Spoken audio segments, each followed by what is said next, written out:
चलिए तो आज शुरू कर लेते हैं। पहले हम लोग सूरदास, आइए तो बाबू सूरदास तो हो चुका है, तुलसीदास। देखिए तुलसीदास का जन्म जो है वो लगभग सभी को कंफर्म माना जाता है ऐसे, ठीक है। तो बोलते क्या चीज है कि तुलसीदास का जन्म उत्तर प्रदेश के बांदा जिला का जो राजापुर गांव है, उत्तर प्रदेश का बांदा जिला है बाबू, एक उत्तर प्रदेश में जो जिला है बांदा, ठीक है, उस बांदा जिला का एक गांव है राजापुर, ठीक। उस राजापुर गांव में उनका जन्म माना जाता है, कितना में, 1532 में। यानी तुलसीदास का जन्म अगर पूछा जाए बाबू, ठीक है, जन्म तिथि पूछा जाए, मतलब डेट पूछा जाएगा तो 1532 में। कितना में बाबू, 1532 में हुआ था। गांव का नाम उनका हो गया बाबू, आप याद सुन लीजिए ध्यान से, आप देखिए अगर सबको दिखाई पड़ रहा है बाबू, उनका गांव है राजापुर। क्या है बाबू, राजापुर, ठीक। जिला अगर पूछा जाएगा तो बांदा, ठीक है बाबू। और राज्य तो पता है कहां, उत्तर प्रदेश यानी कि यूपी, ठीक है। याद हो गया, क्या याद हुआ सो देखिए। जन्म 1532 में, उत्तर प्रदेश के बांदा जिला गांव राजापुर में 1532 में इनका जन्म हुआ था। ये क्लियर है।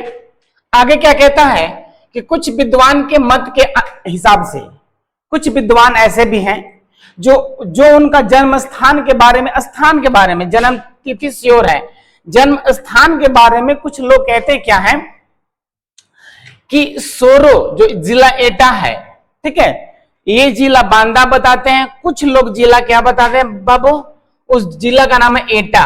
क्या नाम है बाबू, एटा, सोरो ना। तो जिला जो है एटा और गांव या जगह जो हो गया वो सोरो माना जाता है, कुछ विद्वान ऐसा कहते हैं, ठीक।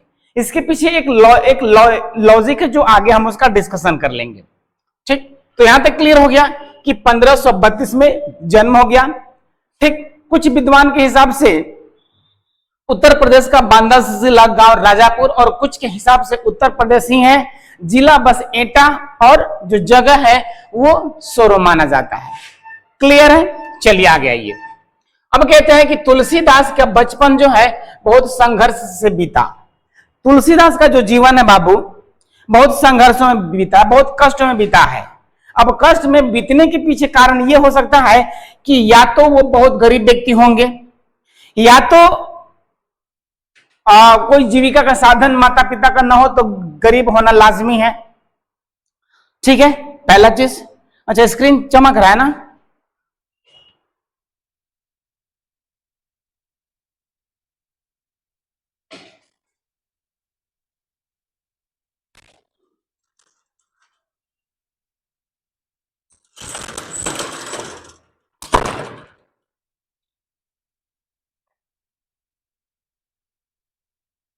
चलिए।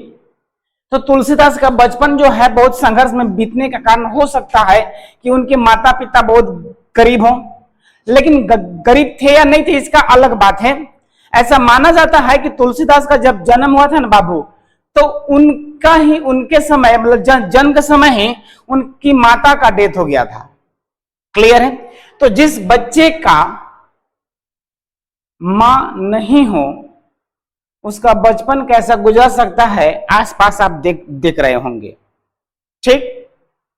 चलिए आगे क्या कह रहा है कि प्रारंभिक जीवन के बारे, जो प्रारंभिक जीवन माने शुरुआत वाला जीवन में, ठीक है, माता पिता से उनका बिछोह हो गया, एकदम साफ साफ लिख दिया।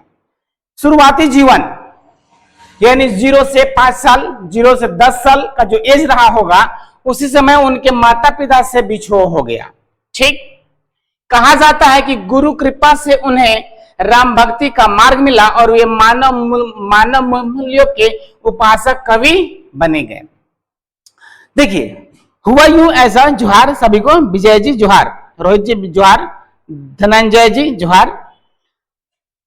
हुआ यूं कि ऐसा कहा जाता है कि जब उनका जन्म हुआ था, ठीक है, तो उनकी माता की मृत्यु हो गई थी और उसी समय जन्म के समय ही उनके दांत आ गए थे, ठीक है। तो उनके जो पिता हैं, पिता का नाम आत्माराम दुबे, ठीक है बाबू, पिता का नाम आत्माराम दुबे, ठीक है, और माता का नाम था हुलसी, माता का नाम था क्या बाबू? हुलसी, ठीक। तो उसी समय जन्म के समय ही इनके माता का डेथ हुआ, तो इनके पिता ने कहा कि इस बच्चे से के आने से ही हमारी पत्नी की मृत्यु हुई है, इसीलिए यह बच्चा हमारे लिए शुभ नहीं है। तो वो उस बच्चे को मतलब तुलसीदास को त्याग देते हैं। जैसे जन्म हुआ तो कुछ समय बाद वो एक शब्द मुंह से निकला था, राम। क्या निकला था इनके मुंह से? ऐसा मानना है, इसका कोई पुख्ता सबूत नहीं है बाबू, ऐसा मानना है कि उनके मुख से एक शब्द निकला जो है राम है, ठीक है। तो लोगों ने कहा कि ये तो राम बोला, मैंने राम बोला, तो उनका बचपन में नाम पकड़ा गया था राम बोला। तुलसीदास का बचपन का नाम लोगों के द्वारा दिया गया था राम बोला, ठीक है, क्योंकि वो पहले वर्ड राम बोले थे। तो पिता ने कहा कि यह बच्चा हमारे लिए अशुभ है, जो बच्चा है वो हमारे लिए क्या है बाबू? अशुभ है, ठीक। बाबू हमारे यहां से क्लियर है, हमारे यहां से क्वालिटी क्लियर है। अपना जो है वो 144 to 40 का जो होता है ना उसको बढ़ा लीजिए आप, हमारे यहां से तो पूरा ठीक ठाक है। चलिए आगे बढ़ते हैं, क्या बता रहे थे? हाँ, तो उनकी जो दासी थी आत्माराम दुबे के यहाँ जो दासी थी ना, वो उनका लालन पालन की थी, लेकिन कुछ समय के बाद उनकी मृत्यु हो गई। तो बेचारे चारों तरफ से अनाथ हो गए, एक तो माता पिता के द्वारा, और जो उनको लालन पालन कर रही थी वो भी क्या हो गई? चल गई। तो अब उनका जो जीवन है बड़ा कष्ट में लगा बीतने। कोई मान लीजिए एक दिन खाना देगा, 2 दिन देगा, सब दिन तो देगा नहीं।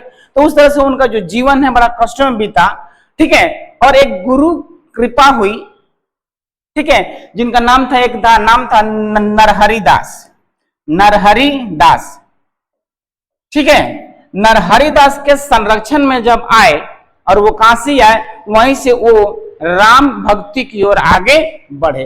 तो यहाँ पे क्या बोल रहे हैं कि कहा जाता है कि गुरु कृपा से उन्हें राम भक्ति का मार्ग मिला और वे मानव मूल्यों के उपासक कवि बन गए, ठीक। यहां से कोई दिक्कत नहीं, आगे बढ़ते हैं। फिर क्या कह रहा है कि राम भक्ति परंपरा में तुलसीदास अतुलनीय है, राम भक्ति परंपरा, कृष्ण भक्ति परंपरा में सूरदास है, ठीक। कल बात हुई थी कि उनके जैसा लिखने वाला कोई व्यक्ति और कृष्ण के बारे में कोई नहीं है, सूरदास। तो सूरदास कृष्ण भक्ति परंपरा के सर्वश्रेष्ठ माने जाते हैं और तुलसीदास राम भक्ति परंपरा के सर्वश्रेष्ठ माने जाते हैं, एकदम याद कर लीजिएगा। सूरदास कृष्ण भक्ति के सर्वश्रेष्ठ माने जाते हैं, तुलसीदास राम भक्ति के, सूरदास कृष्ण के, तुलसीदास राम के, कृष्ण के, सूरदास। क्लियर है? चलिए, रामचरितमानस की कवि अनन्य राम भक्ति और उनके सृजनात्मक कौशल का मनोरम उदाहरण है। यानी तुलसीदास के रचयिता, सॉरी, रामचरितमानस के रचयिता बाबू। कोई पूछेगा कि रामचरितमानस किसने लिखा, तो आपका उत्तर होगा तुलसीदास। क्या होगा? तुलसीदास। रामचरित ना, रामचरित मानस बाबू, राम कहीं कहीं सुनने में मिलेगा ऐसा कि रामचरित्र मानस, नहीं, रामचरित्र नहीं होता है, रामचरित मानस होता है, जिसके रचयिता है कौन बाबू? तुलसीदास। कौन है बाबू? तुलसीदास। रामचरित मानस के लेखक हो गए तुलसीदास। लेकिन वहीं अगर रामायण पूछेगा ना बाबू, रामायण पूछेगा कि रामायण किसने लिखा है, तो आपका उत्तर होगा, क्या होगा आपका उत्तर? वाल्मीकि। क्या होगा बाबू? वाल्मीकि होगा, ठीक है। रामायण अलग चीज हो गया, रामायण इन संस्कृत, रामायण जो है वह संस्कृत में है, वाल्मीकि जी ने लिखा है, ठीक। तुलसीदास अवधी भाषा में है बाबू। तुलसीदास का जो लिखा हुआ रामचरितमानस है, तुलसीदास का लिखा हुआ जो रामचरितमानस है वो अवधी भाषा में, सॉरी, वह अवधी भाषा में है बाबू। किस भाषा में है? अवधी भाषा में है। रामायण संस्कृत भाषा में है, जिसको वाल्मीकि जी ने लिखा है। रामचरितमानस तुलसीदास ने लिखा है, किस भाषा में बाबू? अवधी भाषा में। क्लियर है यहां तक? कोई दिक्कत? चलिए आगे क्या कहते हैं कि उनके राम उनके राम मतलब किसके राम? तुलसीदास के जो राम है मानवीय मर्यादाओं और आदर्शों के प्रतीक हैं। कहने का मतलब कि जिस राम को तुलसीदास मानते हैं, देखिएगा अनेक रचनाकार बाबू हैं जो है ना राम को अलग अलग रूप में मानते हैं। हमारे तुलसीदास जो हैं वो दशरथ के राम को मानते हैं, लेकिन जो कबीरदास है ना वो दशरथ के राम को नहीं मानते हैं।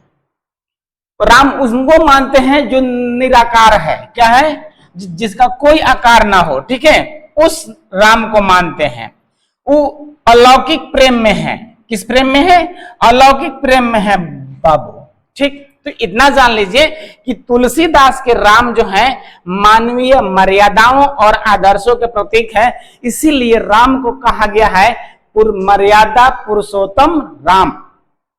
फिर से सुन लीजिएगा क्यों कहा गया है कि मानवीय मर्यादा, ठीक, और आदर्श का प्रतीक जो राम है वो किसके हैं? तुलसीदास के। इसीलिए इन्हीं कुछ बातों के चलते राम को क्या कहा गया है? मर्यादा पुरुषोत्तम राम। वो हर एक मानव का जो एक मर्यादा होता है उसको पालन किए हैं। अपने पूरी जीवन के घटना में उन्होंने एक जैसा मानव का जीवन घटता है, सुख दुख, ठीक है, कष्ट भूख प्यास, जैसे एक मानव को लगता है उसी तरह सेम टू सेम राम ने भी उस अवतार में, ठीक, अपने जीवन के साथ घटित उनका हुआ है। इसीलिए मानव मर्यादा और आदर्श का प्रतीक राम है, ठीक, जिनके माध्यम से तुलसीदास ने नीति, स्नेह, शील, विनय, त्याग और उदात्त आदर्शों के प्रतिष्ठित किया है। अब राम जी का गुण अगर आपसे पूछे बाबू, राम जी का गुण अगर आपसे पूछे, ठीक ठीक ना, चलिए, तो राम जी का गुण अगर आपसे पूछता है तो क्या बताएंगे आप? कि उनका जो गुण है क्या है? नीति है, स्नेह है, शील है, विनय है, त्याग जैसा उदात्त जो आदर्श से उनका प्रतिष्ठित हुआ है, ठीक। आगे कहता है कि रामचरितमानस उत्तरी भारत की जनता के बीच बहुत लोकप्रिय है और मानस के अलावा, मतलब रामचरितमानस के अलावा कवितावली, गीतावली, दोहावली और कृष्ण गीतावली और विनय पत्रिका इनके द्वारा लिखित रचनाएं हैं। फिर से सुन लीजिएगा, सभी में आसान भाषा में कैसे याद करेंगे? सभी के साथ देखिए वली लगा हुआ है, सभी के साथ कवितावली, गीतावली, दोहावली, कृष्ण गीतावली और विनय पत्रिका, ये इनके द्वारा लिखित, किसके द्वारा? तुलसीदास के द्वारा लिखित कुछ रचनाएं हैं, ठीक। किसके अलावे? रामचरितमानस के अलावे। लास्ट में कहता है कि अवधी और ब्रज दोनों भाषाओं पर उनका समान अधिकार था। ऐसे तो लेखक कुछ लोग बताते हैं कि अवधी भाषा के बहुत बड़े जानकार अगर हैं तो तुलसीदास हैं बाबू, ठीक, कोई दिक्कत? अच्छा, लेकिन ब्रज पर और अवधी पर दोनों पर इनका समान अधिकार था, मतलब दोनों भाषाओं के बराबर ज्ञाता थे, ठीक। लास्ट में क्या कहता है कि उनका जो मृत्यु है बाबू, किसका मृत्यु? तुलसीदास का जो मृत्यु है वह 1623 ईस्वी में हुआ है। कितना में हुआ है बाबू? 1623 में हुआ है, ठीक है, 1623 में।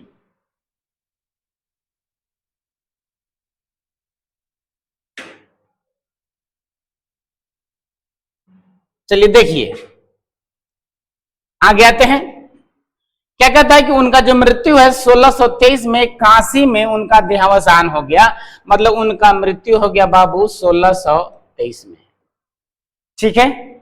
यहां तो कोई दिक्कत नहीं बाबू। वीडियो फंस रहा है, फंसना तो नहीं चाहिए, थोड़ा सा नेट प्रॉब्लम होगा, देख लीजिए, आवाज बराबर जा रहा होगा, ठीक ना, आवाज बराबर जाएगा, वीडियो नहीं फंसेगा।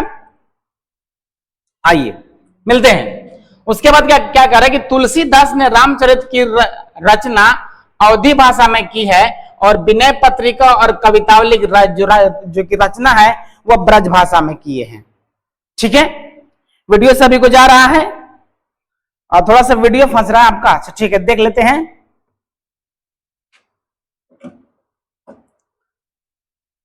आइए मिलते हैं। फिर क्या कहता है कि फिर जानेगा, रामचरितमानस जो है अवधी भाषा में, विनय पत्रिका जो है और गीतावली कवितावली ये ब्रज भाषा में। फिर सुन लीजिएगा, रामचरितमानस अवधी भाषा में, विनय पत्रिका और कवितावली ब्रज भाषा में है बाबू। ठीक, और उस समय का जो प्रचलित भाषा है, उस समय का प्रचलित जो भाषा है वो क्या है, सभी काव्य रूप में तुलसीदास की रचनाओं देखा जा सकता, मतलब जितने सारे जो प्रचलित भाषा थे उस समय इनकी रचनाओं को देखा जा सकता है। आगे मुख्य लाइन खाली जान लीजिए कि रामचरितमानस का मुख्य छंद चौपाई और बीच बीच में दोहा है, सोठा है, हरिगीतिका है और अन्य छंद पिरोए गए, मतलब शामिल किए गए हैं। और विनय पत्रिका की रचना गेय पद में हुई है। गेय का मतलब गाने योग्य, गेय का मतलब होता है बाबू गाने योग्य। ठीक है, गाने योग्य में हुआ। किसका? विनय पत्रिका का। क्वेश्चन पूछ सकता है कि तुलसीदास की कौन सी रचना गेय पद में हुआ है, आपका उत्तर होगा विनय पत्रिका। ठीक है, लास्ट में आइए कि कवितावली में, किसमें? कवितावली में सवैया और कवित छंद का छटा देखा जा सकता है और उनकी रचनाओं में बाबू प्रबंध और मुक्तक काव्य दोनों प्रकार से देखा जा सकता है। यहां तक क्लियर है? चलिए, तो मुख्य रूप से हम उनका जन्म, उनका मृत्यु, सिर्फ जन्म जान लीजिए फिर से 1500 बाबू 32 में और मृत्यु 1623 में। क्लियर है? 1623 में। ये चीज आप भूलेंगे नहीं। मान लीजिए अगर याद ना हो रहा हो, ठीक, मान लेते याद ना हो रहा हो तो याद करें, ट्रिक है बाबू। ये जो 1532 आप जो देख रहे हैं एकदम, ये तो जन्म याद हो जाएगा। करना क्या है कि जो ईस्वी सन है, ईस्वी सन, उसमें एक जोड़ देना है, तो 15 से 16 हो गया। और जो 32 देख रहे हैं उसको उलट दीजिए तो क्या बन गया? 23 हो गया। तो उनका मृत्यु भी हमको याद हो गया। 1523 में जन्म और 1623 में क्या हो गया? क्या हो गया? मृत्यु हो गया। क्लियर है यहां तक? इसमें किसी कोई प्रॉब्लम नहीं होना चाहिए। आगे बढ़िए। तो उनका जो जीवन है हम लोग देख लिए, उनका जो जीवनी था लगभग हम लोग देख लिए। मुख्य रूप से इतना ही आता है। अब आइए हम लोग आगे बढ़ते हैं।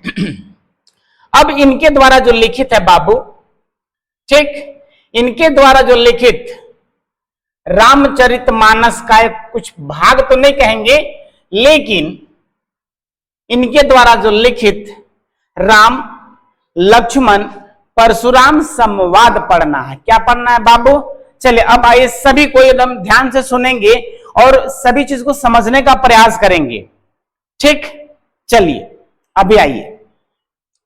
तो स्क्रीन पे आपको जो दिख रहा है, ठीक है, रामचरितमानस का नहीं बल्कि राम लक्ष्मण परशुराम संवाद, राम लक्ष्मण परशुराम संवाद। ठीक है, उसके जो अंश हैं, अब ये है क्या चीज सो जान लीजिए बाबू। अब राम लक्ष्मण परशुराम संवाद, ये घटना तब की है जब घटना को आप जान लेंगे तब आपको समझने में परेशानी नहीं होगी। आसान भाषा में यूं ही समझ लीजिएगा।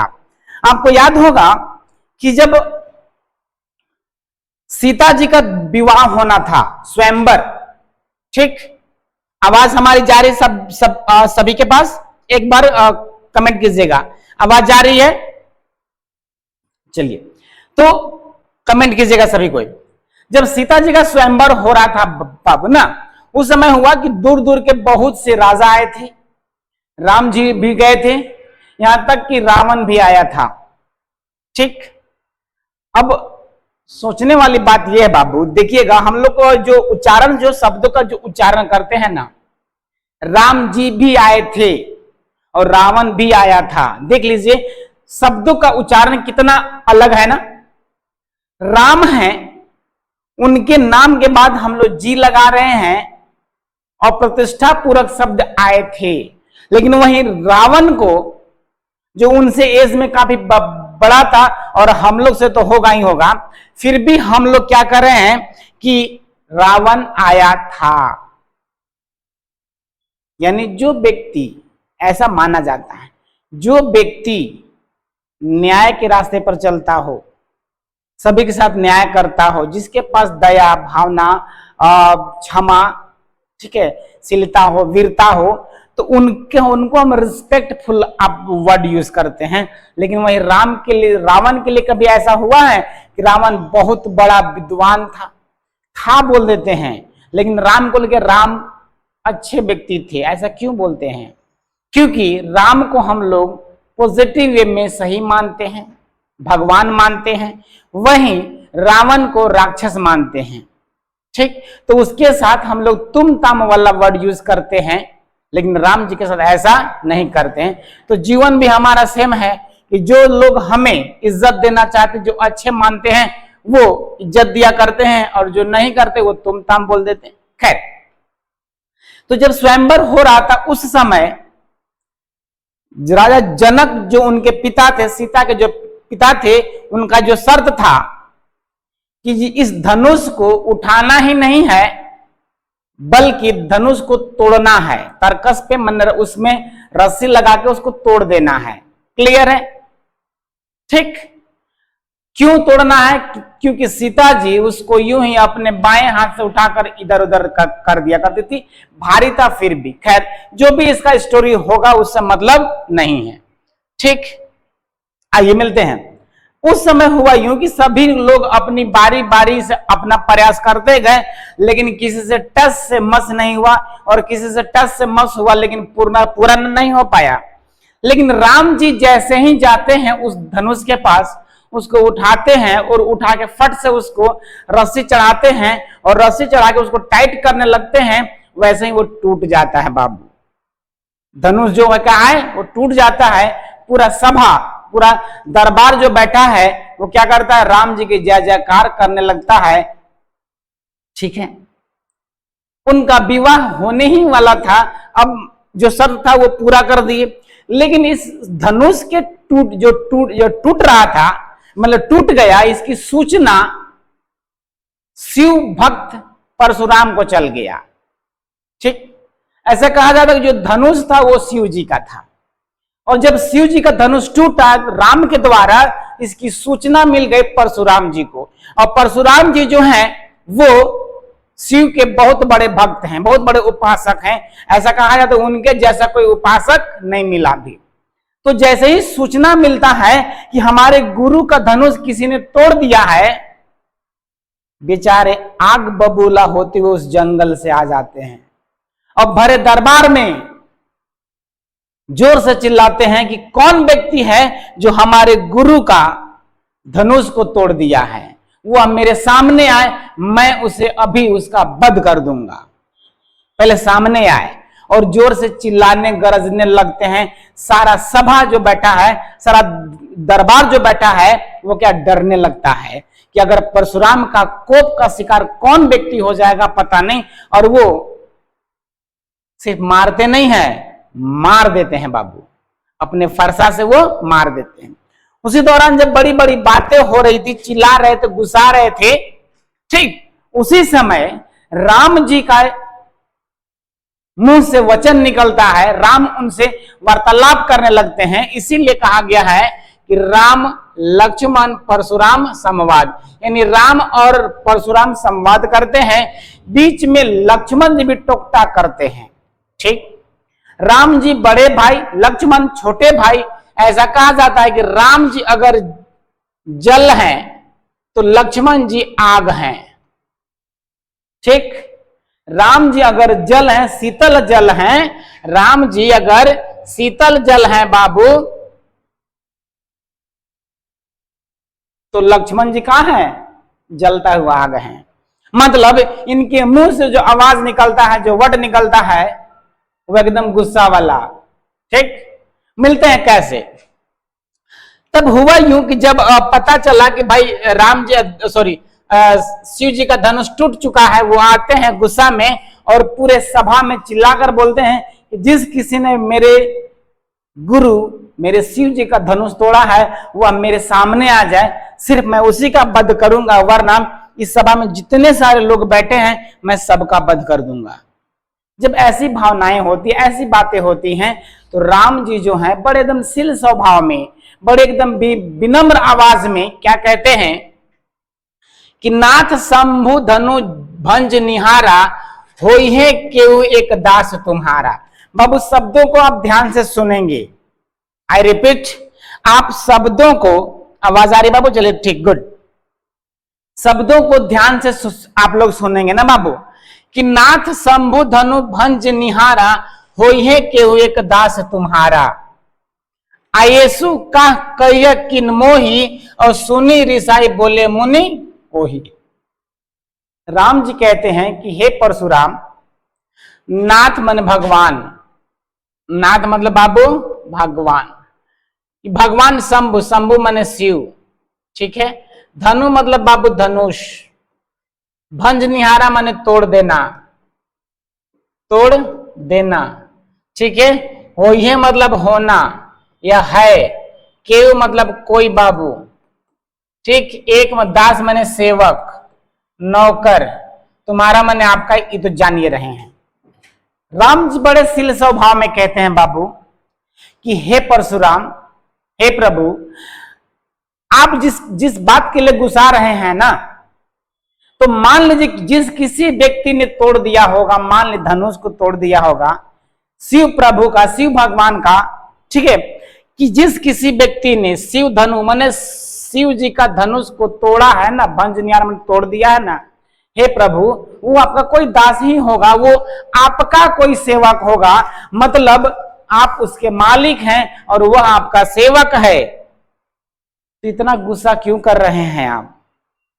हे परशुराम, जिस किसी व्यक्ति ने भी शिव जी के धनुष को तोड़ा है, वह आप ही का तो सेवक होगा कोई, तो इतना गुस्साने का कोई फायदा नहीं है।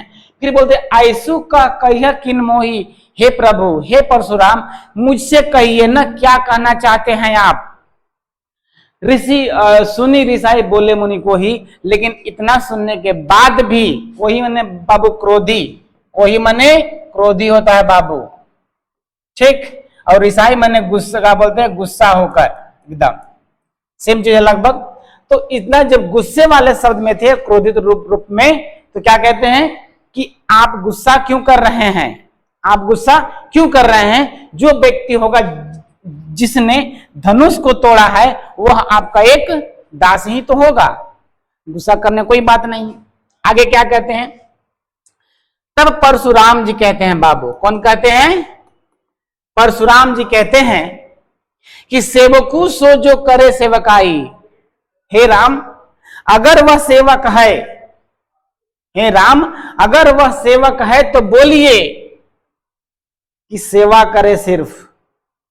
अगर वह सेवक सो जो करे सेवकाई, अगर सेवक है, परशुराम जी कहते हैं हे राम, अगर वह सेवक है तो कहिए कि सिर्फ वो सेवा करे, अरि करनी करिए लड़ाई, और बिना काम के, अरि करनी माने बिना काम के, माने व्यर्थ मूल लड़ाई लेना, तो व्यर्थ में उसको लड़ाई करने के लिए मत कहिए, वरना वो हमसे जिंदा नहीं बचेगा। कहने का मतलब कि अगर वह सेवक है, अगर वह सेवक है तो सेवा करने के लिए बोलिए, ये धनुष तोड़ के हमसे झगड़ा मोल लिया है, वो सही नहीं किया है, ठीक। ये परशुराम जी बोलते हैं बाबू, सुनो राम, हे राम, सुनिए आप कि जे ही शिव धनुष तोड़ा, हे राम, जिस किसी व्यक्ति ने भी अगर शिव के धनुष को तोड़ा है, राम आप सुन लीजिए कि जिस किसी व्यक्ति ने भी अगर इस धनुष को तोड़ा है, सहस्र बाहु सम रिपु मोरा। सहस्र बाहु एक राजा था बाबू, क्षत्रिय था, तो सम माने उसी के जैसे, सम माने बराबर, सम का मतलब जानते हैं बराबर, रिपु माने दुश्मन, मतलब शत्रु ना बाबू, शत्रु, मोरा मतलब मेरा। तब क्या कहते हैं कि हे राम, सुनिए पहले आप कि जिस किसी ने भी शिव के धनुष को तोड़ा है ना, वह सहस्र बाहु के समान मेरा दुश्मन है, मेरा शत्रु है, और सहस्र बाहु का हाल जो मैंने किया था ना, वही हाल उस व्यक्ति के साथ मैं करने वाला हूं। इसीलिए मुझे बता दीजिए कि वह व्यक्ति कौन है, तब ये सभी के लिए अच्छा होगा, अन्यथा पूरा दरबार मेरे क्रोध का शिकार हो जाएगा, ठीक। सो बिलगांव बिहाई समाजा, सो बिलगाव, फिर कहते हैं सो बिलगाव माने अलग होना बाबू, अलग न, समाजा माने राज दरबार, राज दरबार।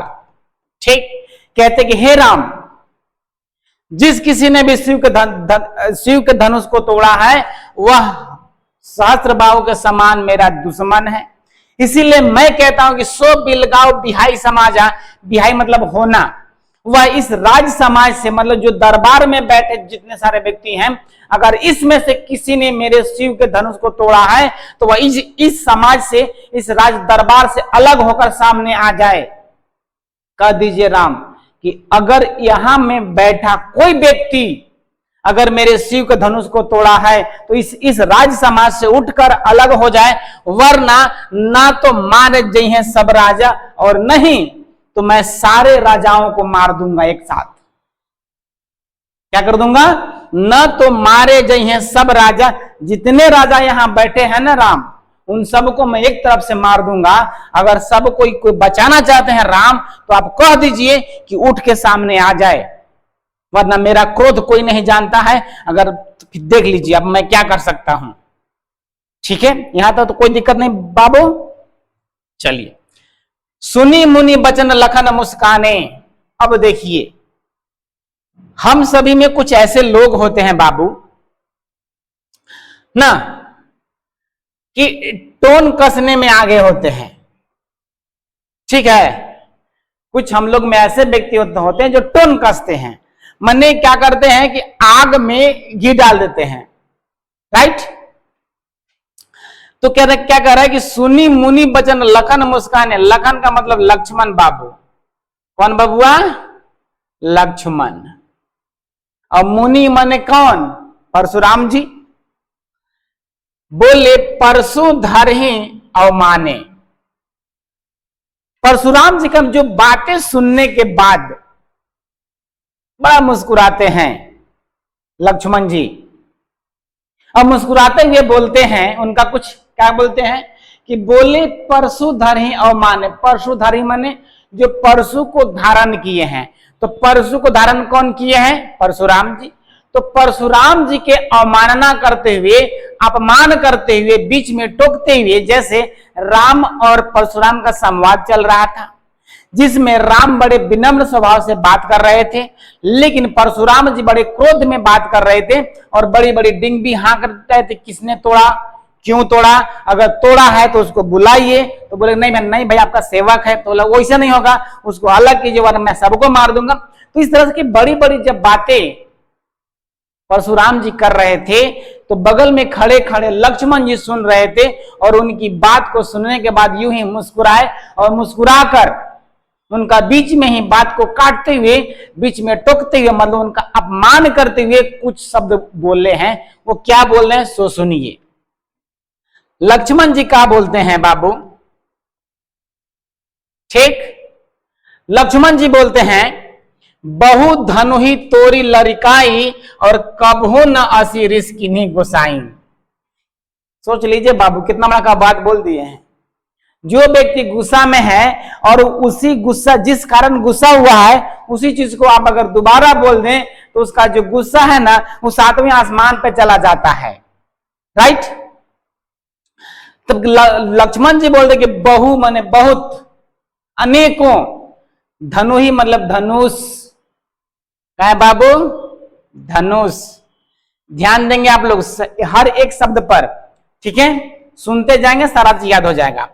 बहु मतलब बहुत, धनुहि मतलब धनुष, तोरी माने तोड़ना, तोड़ना, लड़काई माने लड़काई में माने बचपन में, बचपन में। ठीक है, कबहू न माने कभी भी, असी मतलब इस तरह बाबू, असी माने इस तरह, रिस माने बाबू गुस्सा, रिस मतलब गुस्सा, और गोसाई मतलब माता पिता, हमारे गुरु।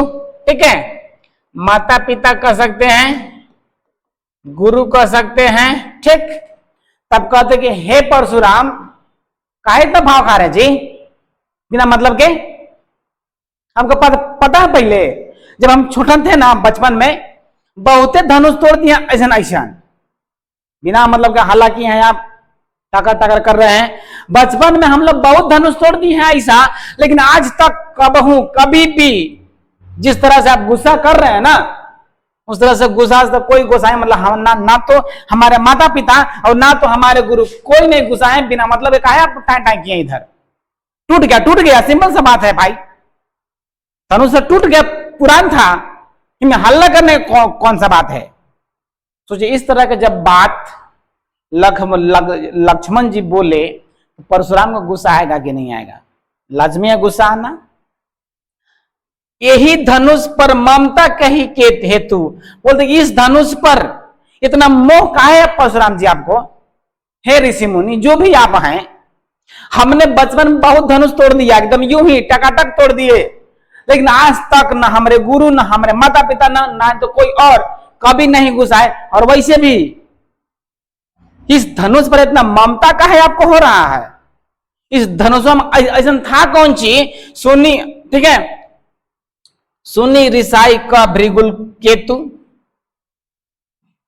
ये बतिया सुन के जब ये बतिया जब बोले कि बचपन में हम तो ढेरे तोड़ दिए हैं बाबू, हे ऋषि मुनि, हे परशुराम, आप जो हल्ला कर रहे हैं ना, तो आपकी जानकारी के लिए बता दें कि जिस चीज के लिए एक चीज का हल्ला कर रहे हैं वैसे हम 10 को तोड़ दिए हैं, बहुत सारा, वो बचपन में। लेकिन हमारा बता से कोई गुस्साया नहीं। और आज एगो धनुष जो टूट गया, आप इतना गुस्सा रहे हैं। और इस धनुष पर इतना आपको ममता काहे था भाई? इतना मोह माया काहे पड़ रहा था जो हल्ला किए हैं? अब सोचिए परशुराम का गुस्सा 7वां आसमान पर जाएगा कि नहीं? सुनी रिसाई मन इस गुस्से भरे लफ्जों को सुनकर भृगुकुल केतु, भृगु देखिएगा बाबू, जो भृगु वर्ड लिखा गया है ना, तो भृगु ऋषि के पुत्र थे परशुराम। ठीक है बाबू, भृगु ऋषि के पुत्र थे परशुराम ना। तो भृगु कुल केतु का मतलब होता है कि ये जो भृगु ऋषि जो हैं उनका कुल का जो व्यक्ति है, एक व्यक्ति है, यानी कौन? परशुराम जी का जिक्र है। तो सुनकर इसकी बातें, लक्ष्मण की बातें, लखन की बातें सुनकर परशुराम जी गुस्से में कहते हैं क्या चीज? रे नृप बालक, रे नृप बालक, नृप माने होता है राजा। क्या होता है बाबू? राजा। नृप का मतलब होता है राजा। हे राजा के पुत्र, राजकुमार, लगता है तुम्हारा काल बस, तुम्हारा काल आ गया है। तो काल बस बोलत तो ही न संहार, और धनु ही सम त्रिपुरारी धनु विदित सकल संसार। अरे उदंड बालक, अरे राजकुमार, लगता है कि तुम्हारे पर काल मंडरा रहा है, तुम काल के गाल में जाने वाले हो, तुम्हारे पर काल बैठा हुआ है। काल बस माने तुम्हारा जो तुम जो काल के बस में हो गए हो, इसीलिए तुम संभर के नहीं बोल रहे हो, बेवजह बोल रहे हो, उदंडता का परिचय दे रहे हो। ठीक है, कोई दिक्कत? उदंडता का परिचय दे रहे हो। धनुहि सम, धनुहि माने छोटा धनुष। तो क्या तुम जितने धनुष तुमने तोड़ा है बाबू, वही धनुष त्रिपुरारी माने शिव, त्रिपुरारी माने बाबू शिव। ठीक है, त्रिपुरारी मतलब शिव। तो जितने धनुहिया तुमने तोड़ा है, उस सभी धनुष को तुम का शिव जी के समान समझ रहे हो। तुमको इतना भी अकल नहीं है? ऐसे काहे बोल रहे हो तुम? तुमने बचपन में जो तोड़ा वो धनुहिया था, धनुष नहीं था, वो खेलने का चीज था। लेकिन यह शिव जी का बहुत बड़ा धनुष है, तुमको अंतर करने नहीं आ रहा है। चलिए आगे मिलते हैं। यहां तक किसी को कोई प्रॉब्लम? यहां तक किसी को बाबू कोई प्रॉब्लम? कमेंट कीजिए। समझने में अगर कोई दिक्कत आ रहा हो, सुनने में प्रॉब्लम या समझने में कोई दिक्कत आ रहा हो तो कमेंट कीजिए। सभी को समझ में आ गया? आगे बढ़ते हैं, फिर कमेंट कीजिएगा जल्दी। ठीक है, यहां तक तो कोई दिक्कत नहीं है, आगे आइए। आगे क्या कहता है,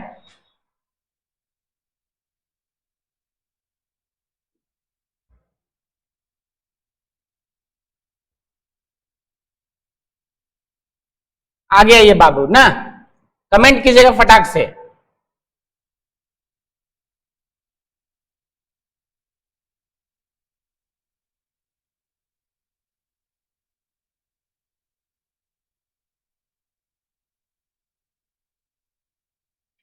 चलिए, समझ में सबको आ रहा है? मिलते हैं आगे। देखिए अब क्या कह रहा है, अब सुनिए।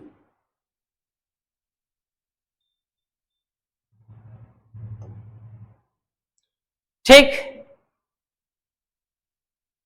परशुराम, ठीक है, समझ में आ रहा है सबको? चलो ठीक है, आगे देखिए। अब क्या कहते हैं कि लखन कहा हंसी हमरे जाना, सुनहु देव सब धनुष समाना। जब इतना बात हो गया था, जब उन्होंने कहा कि राजकुमार तुमको लगता है कि अंतर करने नहीं आता है, लगता है तुमको अंतर करने नहीं आता है, तुम धनुष को जितने सारे हैं जो बचपन में तुमने तोड़ा है, वो राम जो शिव जी को उसके समान समझ रहे हो बाबू, ये अलग है और वो अलग तुम्हारा था। तब इतना जब बात हो जा रहा तो फिर लक्ष्मण जी टोन कसते हुए बोलते हैं, लखन कहा मन लखन मतलब लक्ष्मण कहा कि हंसी हमरे जाना, हंसते हुए कहते हैं हे परशुराम, जहां तक हम जानते हैं, सुनहो देव, देव मतलब ऋषि, सुनहो देव मतलब भगवान, कि सब धनुष समाना, हमारे समय तो सब धनुष बराबर है। धनुष मतलब क्या, जो सिंबल आपके पास है हमारे पास है, तो धनुष तो सब धनुष है भाई, इसमें अंतर करने वाली बात कोई तो है नहीं। तो क्या कहते हैं कि लखन कहा मुस्कान में मुस्कुराते हुए, हंसते हुए बोलते, मैंने कमेंट करते हुए बोलते हैं कि हे ऋषि, हे परशुराम, हे देव, हमारे हिसाब से तो सब बराबर है, इतना बेवजह का हल्ला करने कोई मैटर नहीं होता है। चलिए आगे क्या कहते हैं कि का छति लाबू जुन धनु तोरे, और देखा राम नयन के भोरे। क्या कहते हैं कि हे परशुराम, आप इतना गुस्साइए मत, बिना मतलब का गुस्साइए मत। का क्षति, क्षति माने हानि बाबू, क्षति मतलब हानि, और लाभ माने लाभ, हमको मतलब हे परशुराम, और जुन माने बाबू पुराना, और धनु मतलब धनुष, तोरे मतलब तोड़ना। क्या बोलते हैं कि हे परशुराम, बिना मतलब के गुस्सा रहे हैं आप, हमारे हिसाब से सब धनुष का है, बराबर है। और वैसे भी आपको हम बता दें ना, इस पुरान धनुष जो था ना, कई सालों से रखा हुआ, तो कोई हटा नहीं पा रहा था। तो हमारे जो राम जी हैं, राम भैया हैं, वो क्या किए, तोड़े ओड़े नहीं हैं, बस खाली नयन से देख दिए ना, यूं ही एक बार जो देख दिए, क्या बोलते हैं कि देखा राम नयन के भोरे, राम से उसको तिरछी निगाह से देख दिए, धनुष यूं टूट गया बाबू। ठीक, और वैसे पुरान धनुष टूट गया तो न लाभ हुआ न हानि, काहे हल्ला किए हैं बिना मतलब के। ठीक, छुअत टूट रघुपति न दोषू, रघुपति मैंने राम जी ने सिर्फ छुआ और टूट गया, तो क्या गलती है, इनका कोई दोष नहीं है। मुनि बिनु काज कर या कत रोसु, और बिना मतलब के आप गुस्सा कर रहे हैं भाई। अरे भाई, गुस्सा वहां होता है जहां टूट जाने से नुकसान होता है। नुकसान है क्या चीज, ये तो पुरान था, राम जी ने देखा और जाके छुआ, बस टूट गया, हल्ला करने का मैटर है इसमें। बोले जब इतना बाबू हो जाता है, ठीक है सर, दो मिनट ना मुनील सर, दो मिनट। बोले चिते परशु की ओरा। अब परशुराम जी जो हैं बाबू ध्यान देंगे, बोले चिते परशुराम की ओरा, रे सठ सुन ही स्वभाव मोरा। जब इतना बात बाबू हो गया ना गुस्सा वाला, जब उनको पिनका दिए, तो परशुराम कहते हैं ये फरसा देख रहा, चिते माने इशारा करते किसकी ओर, परसा, जो फरसा उनका था उसकी ओर इशारा करते हुए बोलते हैं, क्या बोलते हैं? रे सठ माने उदंड बालक ना, मूर्ख, सठ माने मूर्ख, रे मूर्ख, लगता है तुम हमारे स्वभाव को नहीं जानते हो कि हम कैसा व्यक्ति हैं। लगता है कि तुम हमारे बारे में नहीं सुना है कि हम कौन हैं। बालक बोली बधो नहीं तो ही, बालक समझकर, बोली मैंने बोलकर समझकर, बालक बोलकर बधो मतलब बध नहीं किया तुम्हारा, वरना कब के मार दिए होते तोरा हम। लगता है तुम मेरे बारे में नहीं जानते हो कि हम चीज क्या हैं, अगर अभी मेरा बस हुआ तुरंत मार देंगे, लेकिन सिर्फ बच्चा हो तुम ना, इसीलिए हम छोड़ रहे हैं। तो बालक समझकर तुमको हम तुम्हारा वध नहीं कर रहे हैं, केवल मुनि जड़ जान ही मोहि। और खाली तो हम खाली मुनि समझ रहे हैं बबुआ, खाली मुनि नहीं है हम, ऋषि नहीं है हम कि हम तुमको दुलार करेंगे। मेरे पास फरसा है और तुम बच्चा समझ के हम छोड़ रहे हैं, वरना कब के तुम्हारा वध कर दिए होते। तू खाली छुच्छे मुनि समझ लिया हमको, हम यूं ही खत्म कर देंगे। बाल ब्रह्मचारी अति कोही, मैं बचपन से बाल ब्रह्मचारी हूं, और कोही मैंने क्रोधी भी हूं बाबू। कहा हूं? क्रोधी। मैं बचपन से ब्रह्मचर्य का पालन किया हूं और मैं क्रोधी व्यक्ति हूं, मुझे गुस्सा बर्दाश्त नहीं होता है, मैं जब चाहूं तब किसी को मार सकता हूं। विश्व विदित क्षत्रिय कुलद्रोही। और तुम्हारे जानकारी के लिए हम बता दें कि विश्व माने संसार, विदित माने पता है, जानता है, तो पूरा संसार हमको जानता है कि जो क्षत्रिय कुल जो है ना, उसका मैं द्रोही व्यक्ति हूं। क्षत्रिय बिल्कुल मुझे पसंद नहीं है। जो जितने सारे इस धरती पे राजा हुए हैं ना, वो हमारे सामने कुछ नहीं है। अगर तुम हमारे बारे में नहीं जानते हो तो जाओ पता कर लो कि हम चीज कहां हैं। ठीक, पूरे संसार को मालूम है कि क्षत्रिय कुल का द्रोही हूं मैं जब चाहूं तब किसी को मार सकता हूं, लेकिन तुमको इसलिए छोड़ा है कि तुम अभी बच्चे हो, वरना कब के तुमको मार दिए होते। भुज बल भूमि भीप बिन किन्ही, अब विपुल बार मही देव दिन ही। बोलते कि भुज बल माने अपने बाहुबल से, भुज माने भुजा बल, तो अपने भुजा बल से माने अपने बल बूते पर इस धरती को, भूप माने राजा, बिनु किन्ही, बस 2 मिनट हो गया, ठीक, बस खाली यहां तक, ठीक है। तो अपने भुजाओं के बल पर मैंने कितनी बार सभी राजाओं को मारकर धरती को आजाद कर दिया है, और ऋषि मुनि को हमने दान में यूं ही दे दिया है। तो हमारे गुस्से को ललकारो मत। लास्ट में क्या कहते हैं कि सहस्त्र बाहु भुज छेद निहारा, परसु बिलोकी महीप कुमारा। हे राजकुमार, महीप मतलब राजा ना, तो हे राजकुमार हमको गुस्सा मत दिलाओ, ठीक है। मैंने सहस्त्र बाहु को जैसे उनकी सारी भुजाओं को मार दिया था, काट दिया था, उनको इस धरती से विलुप्त कर दिया था, ठीक उसी तरह मैं भी तुम्हारा हाल करने वाला हूं, इसीलिए मुझे गुस्सा मत दिलाओ। ठीक है बाबू, यहां तक किसी को समझने में कोई प्रॉब्लम नहीं हुआ होगा। शेष जो टॉपिक रह गए हैं अगले वाले क्लास में, मतलब कल शाम का 6 बजे वाला बैच, ठीक है, जो कल शाम का 6 बजे होगा उसमें आपको कंप्लीट करा दिया जाएगा। अभी आपके ज्योग्राफी वाले सर, साइंस वाले सर आ चुके हैं, मुनील सर, आप उनका भी क्लास होगा, और इस उम्मीद के साथ हम सेशन को समाप्त करते हैं कि आपको समझ में सारे लाइन, सारे टॉपिक आए होंगे।